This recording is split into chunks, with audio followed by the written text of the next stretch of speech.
Está no ar o Nós Pode, o podcast das discussões sociais. No episódio de hoje, vamos entrevistar Maria Tereza Leitão de Mello, que é professora, sindicalista e política brasileira. Primeira mulher eleita senadora por Pernambuco. Nascida aqui em Recife, sua trajetória é marcada por um profundo comprometimento com a educação e a defesa dos direitos dos trabalhadores. Em 2022, Tereza Leitão foi eleita senadora por Pernambuco com a expressiva votação de 2.061.276 votos. São muitos votos, né? Refletindo a confiança e o reconhecimento da população em sua competência e compromisso com a causa pública. Antes de assumir a posição no Senado, Tereza Leitão já havia ocupado uma cadeira na ALEP, na Assembleia Legislativa de Pernambuco. Seja bem-vinda, senadora. É um prazer tê-la aqui conosco e gratidão por ter aceito o nosso convite para podermos bater esse papo e mantermos essa conversa.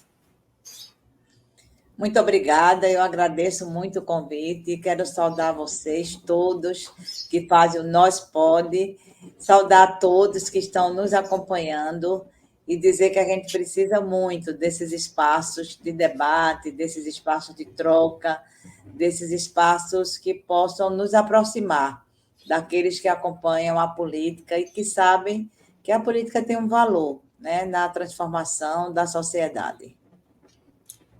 Antes de nós começarmos o nosso bate-papo, nós gostaríamos de pedir a você que se inscrevam no nosso canal do YouTube e nos sigam também no Spotify e no Instagram. Instagram do Nós Pode é @nospode.podcast.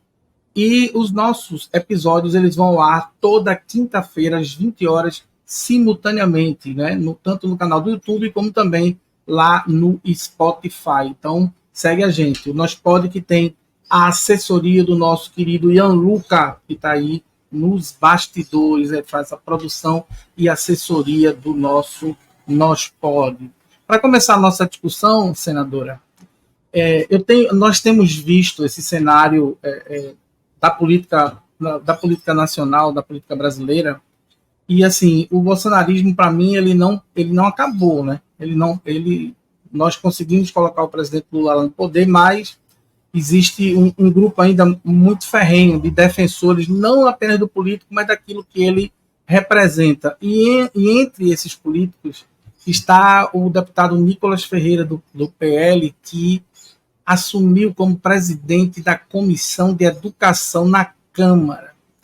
O que isso quer dizer sobre esse cenário político atual e quais as consequências a gente pode ter dos debates que possam ser promovidos por ele ou inviabilizados por ele enquanto presidente? Que poder ele tem de cessear debates, né, e de fazer com que o debate sério da política educacional brasileira não seja produzido?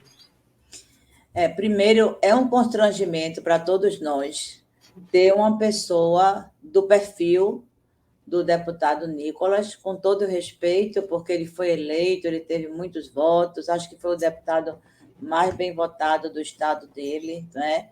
Ele é muito popular nas redes sociais, tudo isso a gente respeita porque é fruto da decisão popular.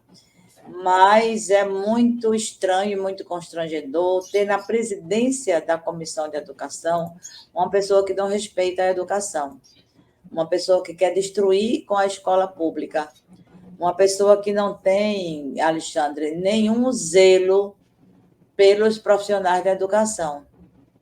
Todo o processo anterior à sua indicação para a presidência revela isso. Mas por que ele é presidente?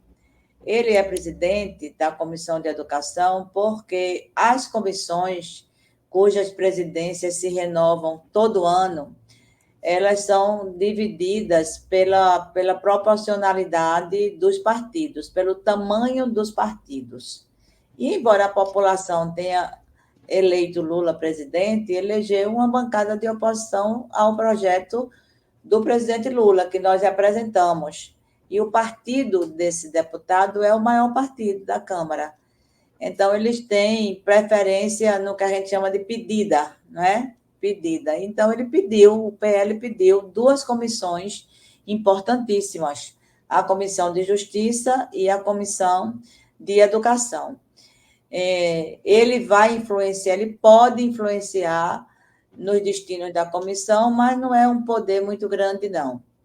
O poder maior no parlamento é das articulações, é dos acordos de líderes, de mesa diretora. Inclusive, o presidente da Câmara, ele é extremamente centralizador. A indicação de Nicolas pelo partido já foi também com a condescendência dele, porque ele acha que confrontar cotidianamente o governo, como ele faz, é uma expressão de poder. Então, ele quer mostrar que tem poder fazendo as coisas diferentes, ou pelo menos para prejudicar o bom andamento das questões no Congresso. Então, o que é que ele pode atuar e como ele pode atuar? Negativamente, ele pode, como presidente, ele faz as pautas. Ele coloca na pauta os projetos de lei que acha mais ou menos importantes, né?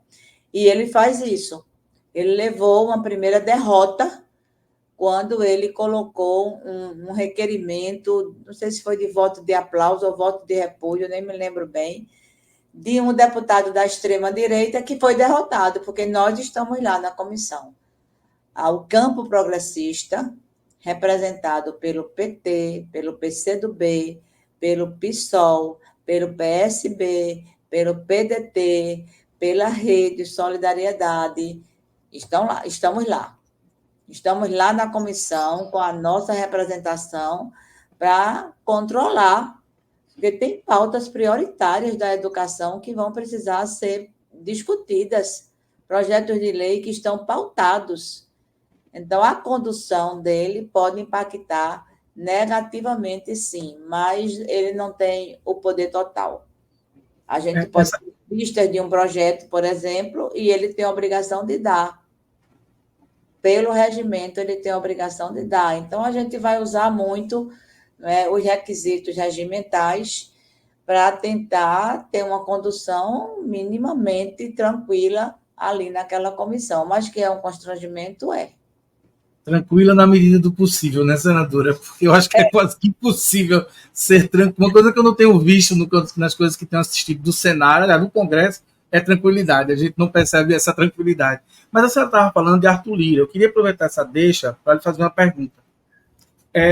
A senhora entende que a manutenção da prisão do deputado Brazão de certa forma, representa alguma perda de capital político para Arthur Lira?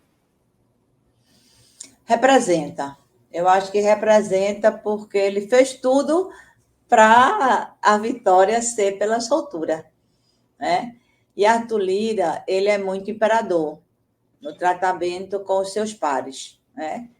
Então, muita gente tem algum receio de perder algum direito, de perder algum pedido. Ele nega pedidos a quem ele não tem interesse, assim, rotineiramente, né? Então, para ele, não só para ele, mas para os bolsonaristas, para a extrema-direita do Congresso, da Câmara, foi uma derrota, mas não podia ser diferente, minha gente. Há 6 anos que esse crime contra Marielle e Anderson é investigado. Se chegou aos autores, né? Mas precisava se chegar aos mandantes. Se chegou aos mandantes, mas ainda tem lacunas. Eu acho que ainda há coisa que a gente precisa investigar. Ainda não, eu, pelo menos, não me dou por satisfeita com a conclusão aparente das investigações. Foi um passo importantíssimo se chegar aos mandantes. O próximo passo pode ser ele perder o mandato, né, na comissão de ética, mas a gente não pode estar convivendo com uma pessoa eleita pela vontade popular e desrespeitando o cargo que ocupa a esse limite. É interessante a senhora falar sobre isso, porque quando a gente está do lado de cá e não conhece a realidade do Senado e do Congresso, principalmente do Congresso, eu acho que ele é mais virulento do que o Senado, que é uma sensação de quem está de fora, né? Assiste a TV Câmara, eu não sei como aquelas mulheres deputadas do PSOL, do PT, resistem àquele tipo de tratamento absurdo. Eu acho a Câmara realmente, a Câmara é mais virulenta, mais desrespeitosa do que o Senado. Então, quando eu paro para assistir alguma coisa que me interessa, a coisa da CCJ, de vez em quando passa na TV Câmara ou na TV Senado, eu vou assistir, eu fico impressionado com o grau de violência no discurso. Então, é impossível a gente produzir debate ou produzir diálogo com violência, né? Então, assim, um dos pressupostos do movimento bolsonarista é a imposição daquilo que se deseja, né? E o não enfrentamento às questões sociais a partir do debate. Porque, assim, eu vou dizer uma coisa, eu tenho saudade, né, de políticos como Fernando Henrique Cardoso, por exemplo, que eu não concordava com nada com ele no campo econômico ou no campo político, mas é um cara do campo democrático, sabe? Você sente, você... Não, e a gente fazia uma oposição respeitosa, como sempre fizemos, e ele também nos fez uma oposição respeitosa. Todo o período que Lula foi presidente, depois Dilma, o PSDB nos fez oposição. E nunca a gente teve essa violência. No né? campo da política, exatamente. Então, eu quando vejo isso, eu fico extremamente incomodado enquanto ser social, ser político, cidadão, pai, porque como se trata mulheres daquela maneira e outra você trata pares, né? Porque quando você está ali são deputados, todos têm os mesmos pressupostos, né, de deputado. Então, como é produzir debate com esse tipo com essa forma de tratar o campo político? Porque a gente pode ser divergente político e eu posso não concordar com você, com a senhora senadora, em algum ponto, mas eu não preciso deixar de gostar de você ou de lhe desrespeitar, porque no campo político, em algum ponto da política, a gente não coaduna, né? As nossas ideias não coadunam, mas isso parece que é impossível nesse cenário. Então, eu me preocupo com produzir debate sobre educação, nesse caso eu me refiro, porque era de lá que a gente estava falando, quando as pessoas têm deputados que vão para não acontecer o debate, eles não vão para debater, eles vão para inviabilizar o debate. É impressionante isso, parece quinta série de escola. Olha, no Senado, eu acho que o nível político é mais elevado pelo próprio perfil. Não é que a extrema-direita não esteja presente no Senado, está. Nós temos representantes, não é, autênticos da extrema-direita que baixam o nível, mas não tem tanto eco como tem na Câmara de Deputados. Nós temos muitos ex-governadores, nós temos senadores de 2, 3, concluindo o terceiro mandato, nós temos ex-ministros como senadores, então é um nível de experiência, não é? Muito maior do que a experiência de quem chega ali na Câmara por outros caminhos. E a experiência faz aumentar também a responsabilidade, não é? Mas a gente tem um grupo que este ano, inclusive, está muito mais radicalizado do que o ano passado. Porque nós vamos ter eleição, é uma eleição polarizada, e muitos fazem determinados tipos de pronunciamento somente para filmar e soltar nas redes. Às vezes fazem uma pergunta ao ministro, uma intervenção, depois vão embora, mas a gravaçãozinha está feita. Aí bota lá no seu Instagram, no seu Twitter, olha aí o que foi que eu perguntei para o ministro, mas não bota a resposta. Né? No Senado tem isso também, tem uma meia dúzia que gosta de fazer essas estripulias. Mas a convivência dá para a gente passar por cima dessas coisas para conviver civilizadamente, não é? A gente vai para o embate político, defende as posições com muita veemência, não é? Com muita contundência. Temos procurado não deixar escapar nenhuma afronta ao nosso projeto, e principalmente afrontas pessoais ao presidente Lula, aos ministros de Estado, mas isso também são coisas que a gente precisa lidar com elas, não é? Não dá para você fazer permanentes cavalo de batalha, não é? Por conta de posição divergente. Quando falta com o decoro, aí a gente precisa atuar, porque há também alguns que escapolem com o decoro, né? Então aí a gente precisa se posicionar mais veementemente. Eu fico aqui pensando assim, o momento que a gente está atravessando, que é esse momento de transição, né?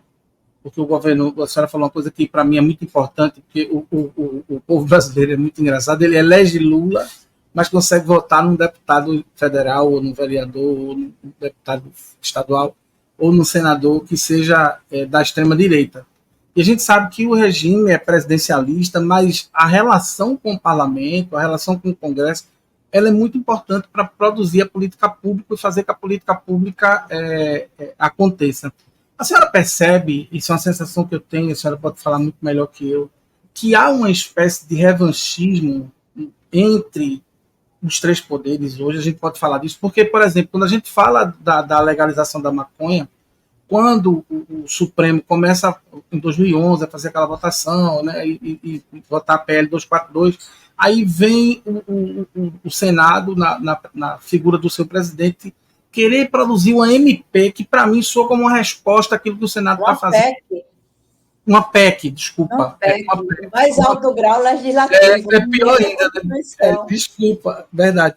Querendo mudar a Constituição como resposta ao STF. Vejo também, por exemplo, que isso que aconteceu de Lira perder esse capital político, se a gente conhece bem ele, não vai ficar desse jeito. Né? E aí, qual é a minha preocupação? E onde é que eu quero chegar? É que a gente deixa de produzir política a partir do debate político para produzir política a partir da ação revanchista, ou seja, a ação da troca. Nesse sentido, corre o risco dos poderes, em algum momento, se atravessarem e não saberem exatamente qual é o lugar de cada um nessa história? Eu acho que não. Eu acho que o maior exemplo que os três poderes deram de unidade no Brasil foi no dia 8 de janeiro. Primeiro, assim, porque o golpe, ou o pretenso golpe, ele atacou a sede dos três poderes. E os três poderes não só reagiram imediatamente, como reagiram unificadamente. É verdade que a iniciativa foi do presidente Lula, mas foi plenamente aceita, abraçada de imediato por Rosa Weber, que presidia o Supremo, e por Pacheco, que é o presidente do Congresso. Não me lembro de ter visto Lira como presidente da Câmara, não me lembro. Mas, de qualquer maneira, o presidente do Congresso não é ele, é Pacheco, né? O presidente do Congresso é o presidente do Senado.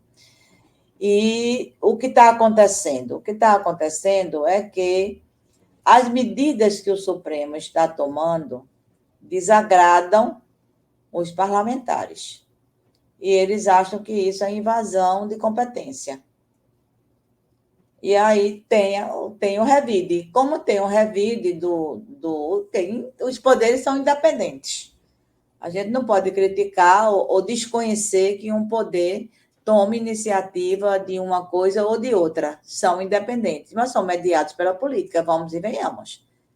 Não há como negar, senão não havia base de governo e base de oposição nas casas legislativas. E há a base de governo e a base de oposição.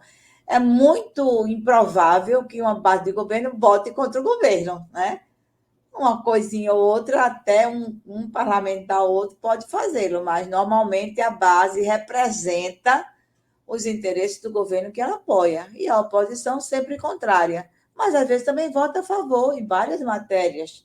O que está acontecendo agora é uma insatisfação com as medidas que o Supremo está tomando por conta dos processos que foram abertos e que envolvem o ex-presidente Bolsonaro. É isso. Então, vamos retaliar. E nessa questão, especificamente da criminalização das drogas, eu acho que isso daí, sim. Eu acho que isso aí foi um aceno aos setores mais conservadores, como foi a saidinha, o fim da saidinha, como vem aí o Estatuto do Nasciturno, porque é ano de eleição, não é? Então, há uma disputa de projetos, há uma narrativa, inclusive, que esse tipo de projeto ele implementa. Nós todos ficamos surpresos com a PEC, porque é um assunto que está sendo debatido. E por que ele foi bater no Supremo? Então, nesse caso específico da criminalização das drogas, é uma quebra de braço. É uma quebra de braço que pode, inclusive, gerar judicialização da matéria. Pode gerar judicialização. O PT vai encaminhar o voto contra essa matéria. Eu vou, inclusive, estou bem preocupada, porque eu viajo terça-feira, eu vou acompanhar convite, eu vou acompanhar o presidente Lula na comitiva para a Bolívia e só volto na quinta. Se for online, eu vou votar contra essa PEC. A orientação do PT será essa, porque você vai criminalizar uma população que já nasce criminalizada. Você vai estimular, inclusive, que esses meninos, essas meninas sejam usados, né, por traficantes.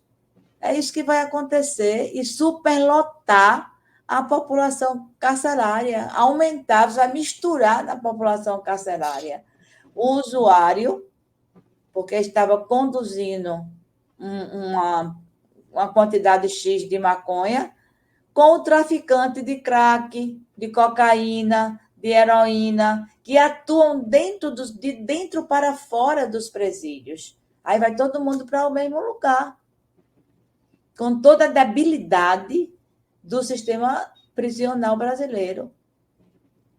Então, a gente sabe quem é que a polícia ataca em busca de drogas. A gente sabe quem são as pessoas que são miradas por conta de drogas. Então, o problema da redução de danos que se trabalha, o problema de evitar que isso aconteça, vai ficar tudo secundarizado, porque a medida punitiva ela tem, aos olhos da maioria, um maior valor, que é um valor imediato, mas não é um valor que acaba, né, com o consumo e com o tráfico de drogas. São coisas diferentes. O consumo e o tráfico são coisas diferentes. Todas as duas precisam ser atacadas, enfrentadas. A gente não enfrentou com tanta resultado positivo o consumo de cigarro. A gente não evitou, porque o cigarro é uma droga lícita. Você pega os manuais de crime, isso aí foi dito lá.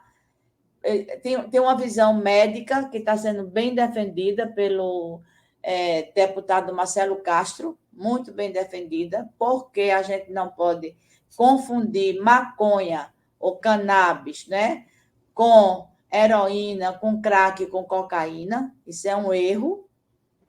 E a questão também do combate, que não pode confundir traficante com usuário. E tem uma visão também de pessoas que atuam na área policial, como o deputado Fabiano Contarato, que é delegado de polícia, e ele disse, olha, de todos os crimes que quando a gente consegue elucidar, é raríssimo alguém matar alguém porque está emaconhado. Agora, é muito comum alguém cometer violência, até morte, porque está bêbado, alcoolizado. Mas se permite beber. Quem bebe, cai na lei seca. Se estiver dirigindo, cai na lei seca, o que é muito bom e muito correto. Porque o carro na mão de alguém alcoolizado pode ser uma arma também, não é? Está corretíssimo, corretíssimo. Mas, fora isso, quais são as ações? Alguém é preso porque está bebendo? Não é preso porque está bebendo. Quebra bar, bate mulher, assalta, pinta e borda. Aí é chamado, tem uma assistência e tal, e solta. Então, a confusão que eu acho que se faz na cabeça das pessoas, né? E aí denomina-se tudo drogas. E nós, que queremos uma pauta e uma condição de tratar isso de uma outra maneira, para, de fato, terminar, não é aumentando o número de prisões que a gente vai acabar com isso, a gente é chamado simplesmente de maconheiro pela extrema-direita. Não é? É verdade. Uma coisa que a senhora está falando aí, para a gente voltar para a discussão política, quer dizer, não é que isso não seja uma discussão política, não é para a gente lutar, porque me interessa muito também a discussão política regional, e eu quero falar um pouco sobre ela.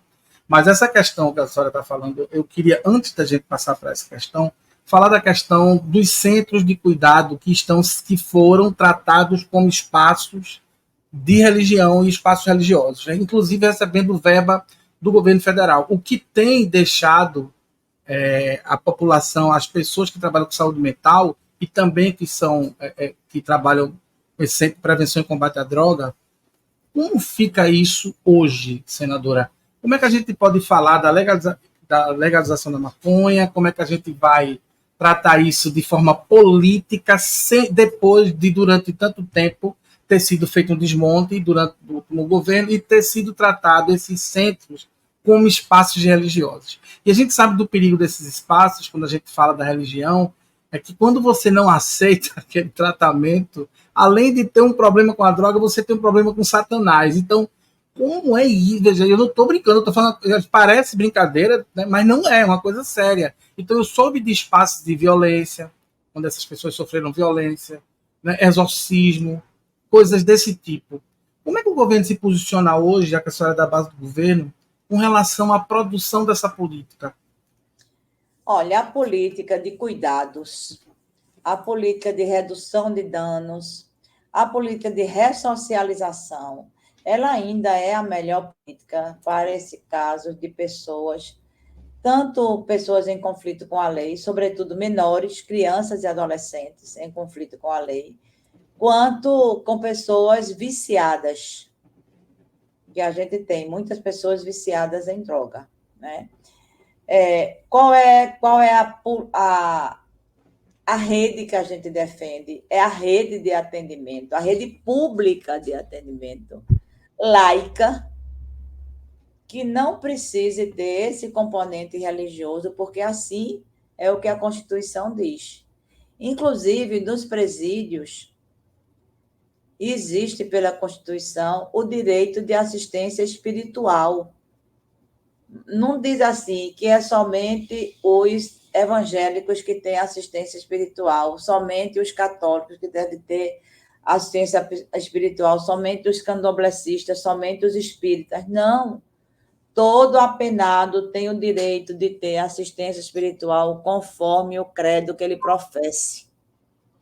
Mas o que é que está acontecendo nos presídios que se repete também como política de alguns setores, que são as chamadas comunidades terapêuticas, que são comunidades que prendem, porque a pessoa tem que ficar lá dentro incomunicável, não é? E são bancadas por vereadores, por agrupamentos, não é? Eu acho que elas não cumprem a tarefa total de ressocializar, porque submete aquilo a abraçar obrigatoriamente, não é? Compulsoriamente, uma religião, e a religião é uma escolha livre da pessoa, né? E quando devolvem aquela pessoa para a sociedade, alguns devolvem realmente ressocializados, mas não há 100% de atingir isso, né?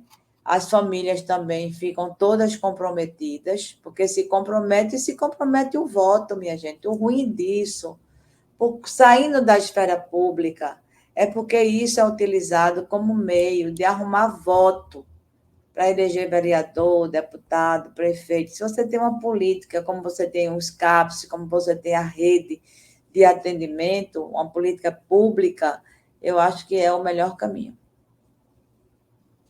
Ok. O Nós Pode, o podcast das discussões sociais, tem um oferecimento de Ferremig, serviços e equipamentos de soldagem, fica na rua São Mateus, 645, na Iputinga, aqui no Recife. O WhatsApp é 81 999 1962, repetindo o WhatsApp 999761962, aqui em Recife. E também de Marta, designer gráfico, identidade visual, logotipo, banners, material de divulgação, cards, capa de livro. WhatsApp, dessa vez 85, não 81, é 988437109. Repetindo para vocês, o WhatsApp de Marta, designer gráfico, é 85 988437109. E nós gostaríamos de convidar você a se inscrever no nosso canal do YouTube e seguir a gente no Spotify e também no Instagram, né? O arroba nospod.podcast. Lembrar para vocês que toda quinta-feira, às 20 horas, de forma simultânea, tanto no canal do YouTube como no Spotify, os nossos episódios novos são disponibilizados. Então vai lá, compartilha bem muito aí o conteúdo, aperta o sininho para que você possa receber as recomendações e toda vez que tiver vídeo novo aí no canal, você ser lembrado. Né? E lembrar para vocês também que a nossa produção e assessoria do Nós Pode é feita por Ian Luca. Não é? E hoje nós estamos aqui entrevistando a senadora aqui por Pernambuco, Tereza Leitão, do Partido dos Trabalhadores. Para a gente falar um pouquinho da política daqui, senadora,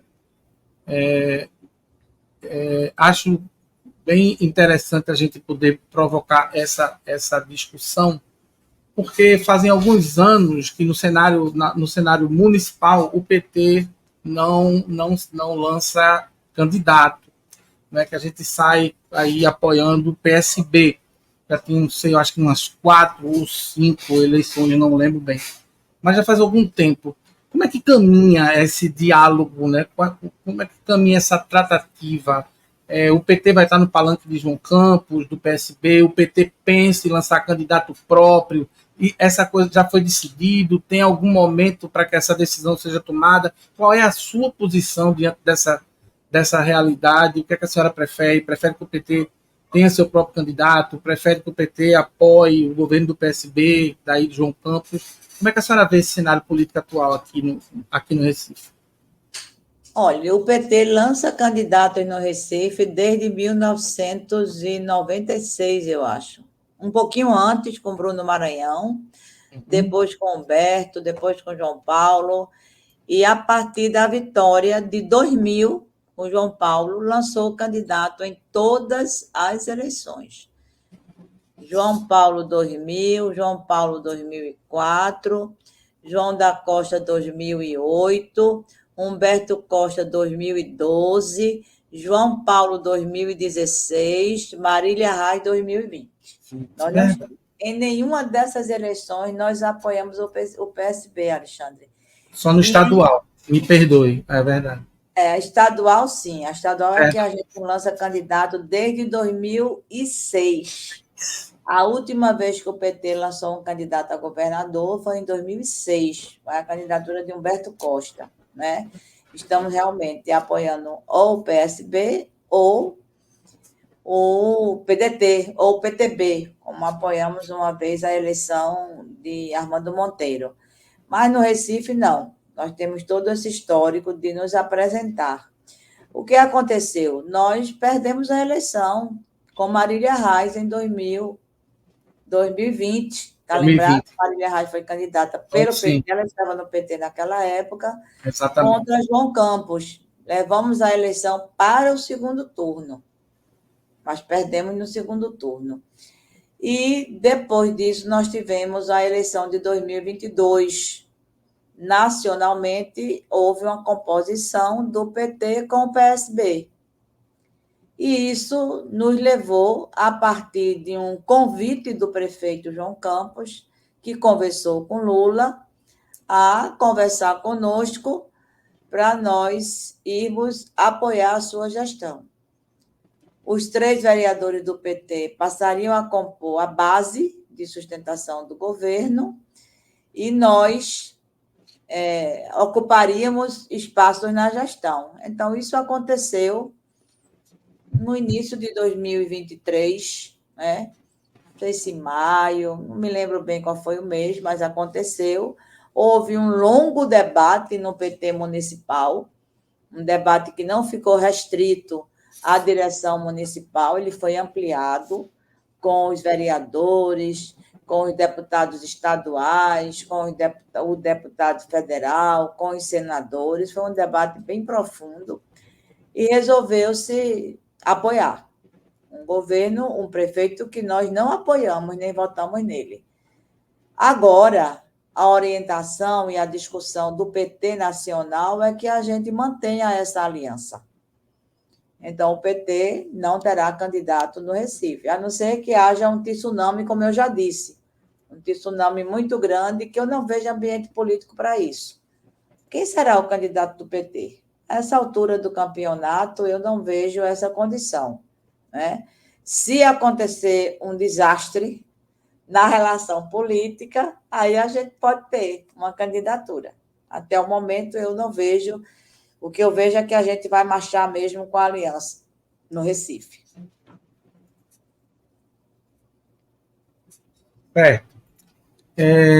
Eu, e qual é a posição da senhora nisso? A senhora concorda que a gente não tenha candidato depois de 20 anos, é pela primeira vez a gente não tem esse candidato? A senhora acompanha o pensamento do partido? Ou a senhora acompanha? Acompanho, porque foi uma orientação e uma discussão que envolveu e que continua envolvendo até o presidente Lula, né? Nós vamos disputar em alguns outros municípios, vamos disputar em algumas capitais, mas os partidos da base dialogam nacionalmente e apresentam nacionalmente quais são as suas prioridades, né? Então, Recife faz parte de uma discussão nacional também. Entendo isso. Avaliação de João Campos para a senhora. Vejo pontos positivos e pontos negativos na gestão João Campos. Mas aí a opinião aqui não é a minha, é a sua. Como a senhora enxerga? É uma gestão bem avaliada, porque está fazendo muitas entregas. E o povo gosta de receber entregas, né? Há uns gargalos na educação que estão sendo paulatinamente resolvidos.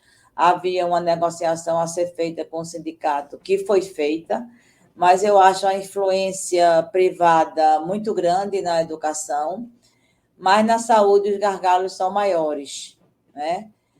Existem algumas queixas no encaminhamento da política de saúde em relação à própria gestão.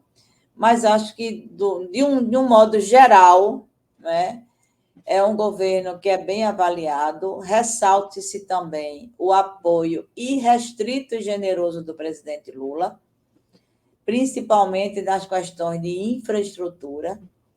João recebeu agora 42 milhões de reais só para uma política, que é a contenção de encostas, né? Então, ele se mexe bem nesse sentido, é bem articulado, mas nós não podemos tirar o mérito, né, da gestão. Acho que tem que ter alguns cuidados políticos, como eu disse isso mesmo a ele, né? Você ganha essa eleição, mas no dia seguinte tem a política. E a política, às vezes, deixa marcas, né? Às vezes, a política deixa marcas que depois o tempo se encarrega de revelar. A senhora falou uma coisa aí, senadora, com relação ao que tem que ser feito, que foi feito. Porque eu acompanho, às vezes, um pouco de perto a realidade do Simpere e o debate do Sindicato dos Professores aqui de Recife. Por que é tão difícil? Né? Tem um piso de 14, o cara oferece 4, e o sindicato vai lá até de 6 para fechar. Por que é tão difícil valorizar professor no Brasil? Porque essa pauta é uma pauta tão cara para mim, mas é uma pauta tão difícil para o político. O cara consegue arrumar 42 milhões para as impostas que são imperiosas, são serviços que não, quem é de Recife sabe a importância de trabalhar imposto. A gente não vai questionar isso. Mas por que é tão difícil valorizar o professor? Sabe, a gente acompanha, eu tenho, a senhora sabe da minha relação com pessoas de Simproja, com pessoas de Simpere, com pessoas do Sintep, ou seja, sindicatos de professores de Jabotão, de Recife, também de Pernambuco. Quando chega na hora de sentar, por que essa dificuldade tão grande? Olha, nós, historicamente, o professor, ele nunca foi tratado como profissional, né? Historicamente, era uma profissão destinada às mulheres, né? Às mulheres solteiras, inclusive, né? Tratamento de tia, era como se fosse uma extensão do lar. Para quê? Para não ter salário digno, para não ter condições, né, de trabalho, muita coisa assim, submetida, eu diria, a uma lógica antiprofissionalizante. Com o tempo, se instituiu a formação de professores que nem tinha. Qualquer pessoa ilustrada, de notório saber, podia se meter a dar aulas, né? Depois foi que vieram as escolas normais de formação de professores. Então, historicamente, foi uma profissão muito reconhecida socialmente, porém desvalorizada profissionalmente. E o acúmulo que se tem de luta foi que levou a gente ter formação, a gente ter piso, a gente ter carreira, a gente ter aposentadoria, a gente ter regras bem importantes do nosso direito profissional. Em relação ao piso que você cita, eu indaguei, inclusive, ao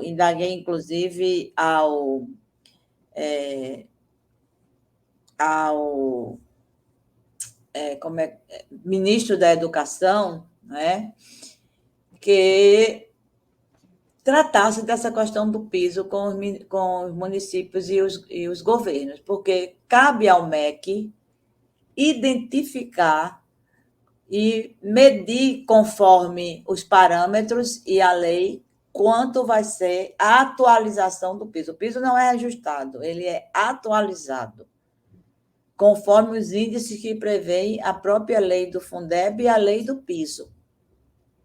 Por isso que ele oscila tanto. No ano retrasado, no último governo de Bolsonaro, foi 34%, porque foram 2 anos sem atualização. No governo seguinte, no primeiro ano de Lula, foi 13%. Esse ano foi 3, alguma coisa. Aí dizem que é Lula, que é o governo, que é o presidente, que é o MEC, que não quer dar. Não é, são as regras estabelecidas pelo financiamento da educação e pela própria lei do piso. E por que oscila tanto? Então, e por que os gestores não cumprem? Qual é a punição que tem para esses gestores? Tem que ter uma motivação que não seja só uma motivação política ou uma má vontade com os professores. Não dá para tratar isso desse nível de má vontade apenas. Tem uns que têm má vontade mesmo. Tem outros que não podem, que comprometem 80%, 90%, 100% do Fundeb. Tem alguma coisa errada. Que não pode os professores estarem pagando o pato a vida inteira. Então, ficou do MEC, que já está em curso, né, construir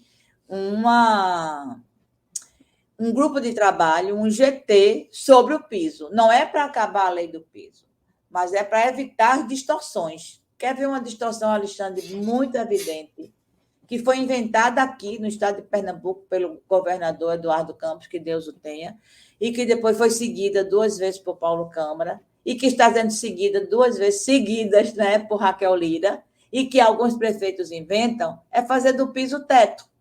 Não, eu pago o piso, eu reajusto o salário, atualizando o piso para quem ganha menos do que o piso.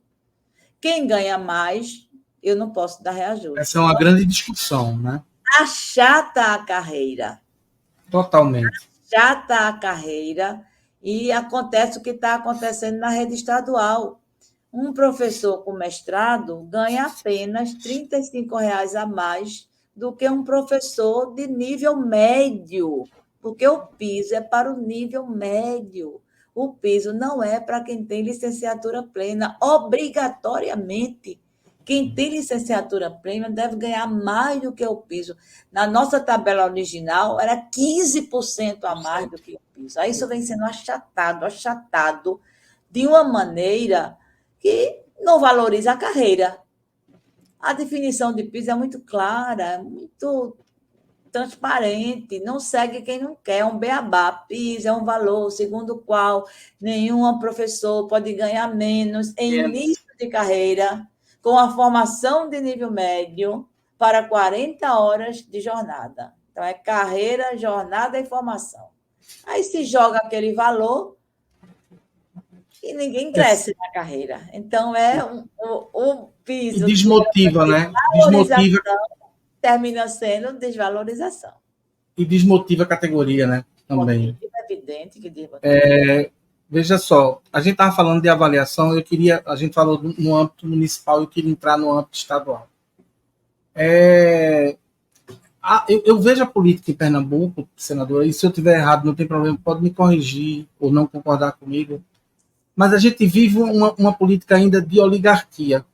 né? São algumas famílias que continuam mandando em Pernambuco e em algumas capitais isso se perpetua, principalmente em Recife, né? Porque se a gente votasse em Marília, a gente está votando numa família, a gente votou em João Campos, a gente está votando na mesma família.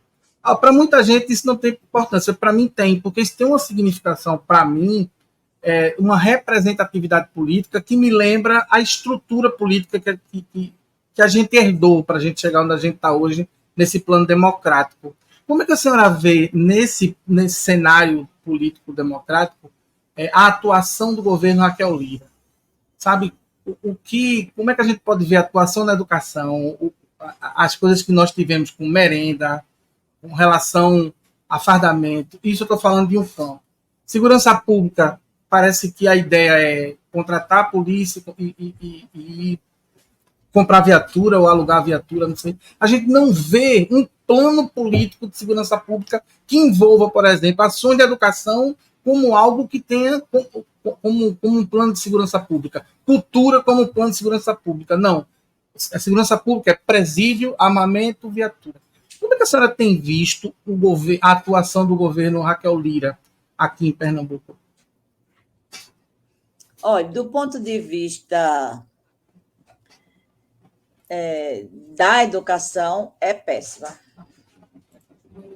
Que é a política que eu acompanho mais de perto. É muito difícil. Foi uma luta para chamar os professores. Está sendo uma luta para chamar o cadastro de reserva. Foi uma luta a segunda parcela do precatório que ficou sob a responsabilidade dela. A terceira vai começar agora em maio. Eu espero que não tenha tanto erro como teve na anterior. Foram erros assim, de pessoa receber 2 vezes, de botar num banco diferente que não era o seu banco, erros de valor, foi muita confusão, né? Do ponto de vista da estrutura, qual é o problema que eu vejo em Raquel? Ela quer acabar com tudo que veio do governo passado, que foi um governo, inclusive, que ela participou, que era o partido dela, de origem, mas ela pegou, assim, uma raiva. Aí, o que é que ela faz? Ela muda o nome dos programas. Mãe Coruja, agora é Mães de Pernambuco. Claro que ela tinha o direito de dar a cara dela ao governo. Ela tem esse direito. O governo, ela representa um anseio da população que queria mudar uma rota que já fazia 16 anos. Mas não se faz isso com tanta raiva do passado. O problema que eu vejo é esse. E ela centraliza muito as ações políticas. Ela centraliza a ação dos secretários dela. Então, a gente tem muita dificuldade. A área que eu acho mais difícil não é nem a educação, sabia? É difícil a educação. Está aí às voltas uma confusão medonha com essa seleção de diretores de escola. Uma confusão medonha. A área que eu acho mais difícil do governo Raquel é saúde. E você sabe por quê, Alexandre? Toda a licitação da saúde está concentrada na Secretaria de Administração. Da compra de um grande equipamento à compra de uma luva. Você tem hospitais no estado que têm orçamentos maiores do que um município. E vou dizer, viu? O dinheiro do governo federal está recebendo e muito. E muito. Eu acho que ela, com a experiência que ela tem, Raquel é uma pessoa de uma vida pública limpa. Você não vê o Raquel nunca metida em nenhuma confusão do ponto de vista político, nem moral, nem ela, nem a vice-governadora. São 2 políticas também que vêm de famílias. O pai de ambas foram governadores. Por isso que eu falei disso da oligarquia. Porque Raquel vem da família Lira e Priscila da família Kraus. Elas tiveram uma vida passada na política, foram deputadas estaduais, Raquel foi prefeita, tem experiência, são bem intencionadas, são inteligentes, mas não decolam. Não decolam. Tem alguma coisa errada no governo que eu atribuo a esses 2 fatores. uma negação doentia do passado da gestão de Paulo Câmara e do PSB, e uma exacerbada centralização. Posso lhe oferecer um terceiro ponto, e a senhora Pois não. pode concordar ou não, aproximação com todos os políticos bolsonaristas de Pernambuco. Porque, por exemplo, quem está no Detran hoje é Anderson Ferreira, que a gente não pode esquecer quem é Anderson Ferreira e o que ele representa. Né? Anderson Ferreira é uma outra oligarquia, que não é de Recife, mas é de Jaboatão. Tem uma família de 5 pessoas, onde todos são políticos e todos são políticos de carreira. Mas a minha preocupação não é essa, porque ela não assumiu durante a campanha se apoiaria Lula, se apoiaria Bolsonaro. Mas Anderson Ferreira passeou de moto, né? Quando o Bolsonaro esteve aqui, era sempre ir buscar ele no aeroporto, estava sempre junto com ele, Gilson também. A pessoa que hoje está na Secretaria de Educação, uma parte muito grande dos técnicos de educação para o governo Raquel vieram de Jabotão de Guararapes, vieram do governo de Anderson Ferreira, e isso, para mim, tem muita representatividade. Mas você não acha que isso também é um dos pontos que podem provocar esse gargalho na produção da política dela? Olha, Raquel foi apoiada por Anderson. Raquel não declarou o voto dela para presidente, por mais que Marília jogasse Bolsonaro no colo dela, mas também não declarou para Bolsonaro, mas também não declarou para Lula. E passou muito tempo já como governadora sem mencionar o nome de Lula nas atividades e nas ações que o governo fazia aqui. Era o governo federal. Ultimamente, não. Ultimamente, ela tem falado o nome de Lula, ela tem reconhecido que o presidente do Brasil se chama Luiz Inácio Lula da Silva, tem feito uma política de aproximação com o governo, mas os setores de direita estão no governo de Raquel, como também estão no governo do PT, a gente não pode nem dizer, né? Agora, o PL é diferente, porque o PL é a expressão bolsonarista mais fiel, né, que a gente tem. Verdade. Eu sei que está, porque quando a gente pensa que Alckmin é vice-presidente de Lula, você nem acredita, né? Parece que aconteceu alguma coisa, porque você que acompanha a política nacional e você vê Alckmin como vice-presidente de Lula, mas assim, eu acho que Alckmin cai naquele cenário que a gente falou dos democratas, daqueles que discutem política a partir de uma perspectiva de democracia. Mas a minha preocupação é que, por exemplo, eu não consigo enxergar antes como um cara democrata, percebe? Eu não consigo ver os deputados da base, né, as pessoas, o irmão de Anderson, André Ferreira, que também é deputado federal, como uma pessoa democrata. Isso não tem peso, senadora, na produção da política do governo? Não, tem peso, porque as políticas públicas elas decorrem de um pensamento político, né? De uma escolha de prioridades, de uma forma de gestão. Eu não vejo que eles tenham. Aliás, eu não sei qual é a força política que tem mais força no governo de Raquel. Me pergunte, porque eu não sei. Eu acho que é por isso que eu digo que a centralização é tão extrema que a gente não sabe qual é o partido que tem força no governo de Raquel. Qual é o grupo político que tem força no governo de Raquel? Não tem. Então, a influência deles, ela existe, não é? Mas eu não sei se ela é tão determinante para ela votar em Bolsonaro, por exemplo, daqui a 2 anos. Eu Né? entendo. Caminhando para o fim do nosso bate-papo, eu queria que a senhora me dissesse uma frase para a senhora que tem importância, que tem relevância e que talvez represente essa conversa que nós tivemos aqui hoje. Como é, se tem o quê? Eu queria que a senhora citasse uma frase que pudesse representar o que a senhora pensa sobre política e esse encontro que nós tivemos aqui hoje, essa conversa de hoje.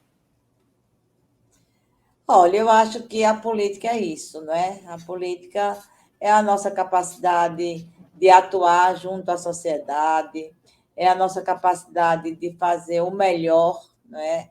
Para o povo, é a nossa capacidade de agregar, nossa capacidade de transformar a vida das pessoas e, sobretudo, uma atividade que está muito desgastada, mas que a gente precisa dizer que é a atividade motriz da humanidade. É pela política que a gente transforma, né, as coisas, faz novas leis, influencia novos costumes, providencia coisas que a humanidade está precisando. Então, a política é tudo, né, na condução da sociedade e na vida. Por isso que ela é tão importante. Ok, suas considerações finais para a gente partir para o encerramento do trabalho de hoje, do nosso bate-papo. É só agradecer a você, Alexandre. Sei que há muito tempo você estava me procurando para esse podcast, mas minha agenda é muito Eu imagino. difícil, né? Hoje eu passei o dia num seminário, é uma agenda realmente difícil, mas a gente, como um político, precisa se dispor ao debate, né? Quero lhe parabenizar por todo esse tempo que você investe, né, em esclarecer as pessoas, em dialogar com as pessoas, e que a gente possa, de fato, crescer, né? Que a gente possa crescer, que a gente possa mudar o rumo da humanidade. A humanidade está muito desumanizada. São guerras, são agressões, são desrespeitos, e a gente só consegue mudar essas coisas pela boa política. Muito obrigada a você, a todos que nos assistiram e todos que vão nos seguir, não é? E espero que o seu podcast, o Nós Pode, ele cresça em importância e influência no nosso Estado. Muito obrigada e muito boa noite. Eu queria agradecer a senadora, para mim é um prazer, ela sabe da minha admiração, desde que deputada aqui estadual, tive o prazer de encontrá-la já pessoalmente em alguns espaços, eu faço parte do coletivo, e ela teve uma vez na Universidade Federal Rural, a convite nosso, para falar de política com aquele grupo, e eu não esqueci isso, porque me marcou bastante a sua disponibilidade em poder estar presente naquele momento, e agora presente aqui no Nós Pode. Nós gostaríamos de agradecer a todas e todos vocês que estiveram conectados conosco, que assistiram a esse debate, para que compartilhem nosso conteúdo. A gente está aí no Instagram, no @nospod.podcast. Estamos também no YouTube e também no Spotify. E toda quinta-feira, às 20 horas, vocês têm conteúdo novo. Gratidão, né? E também tem assessoria e produção do nosso querido Ian. E dessa forma nós vamos ficando por aqui. Até o nosso próximo encontro.